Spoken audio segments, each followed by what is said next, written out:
ఒక చిన్న శాంతమైన గ్రామంలో రంగయ్య గారు అనే గొప్ప ధనికుడు ఉండేవాడు. ఆయనకు 5గురు కుమారులు. వాళ్ల పేర్లు వెంకీ, జశ్వంత్, మనోజ్, యశ్వంత్, బాబ్లు. చిన్నప్పుడు 5గురు అన్నదమ్ములు కలిసిమెలిసి ఉండేవాళ్లు.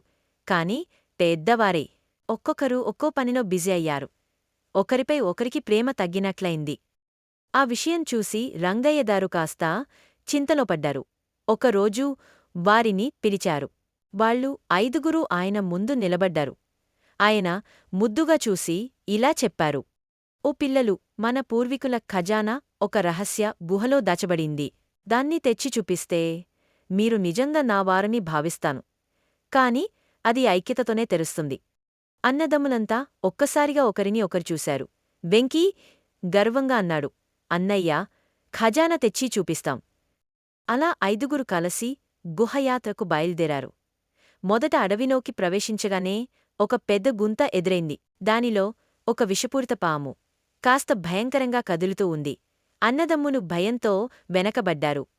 అప్పుడు వెంకీ ధైర్యంగా ముందుకు వెళ్లి ఒక కర్రతో పాముని తోలేశాడు. అందరూ కొట్టారు. వెంకీ ధైర్యం మనకు బలం ఇచ్చింది.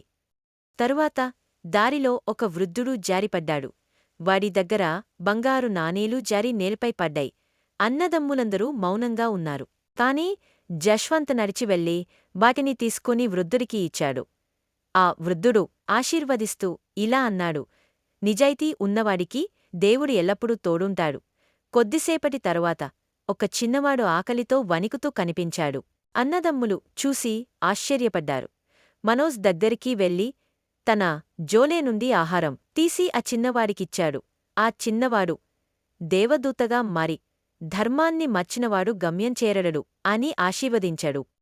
తరువాత గుహకి దగ్గరగా అన్నదమ్ముల మధ్య చిన్న గొడవ మొదలైంది. ఇద్దరు ఒక్కరిపై ఒక్కరు ఆగ్రహంతో బారిన పడ్డారు.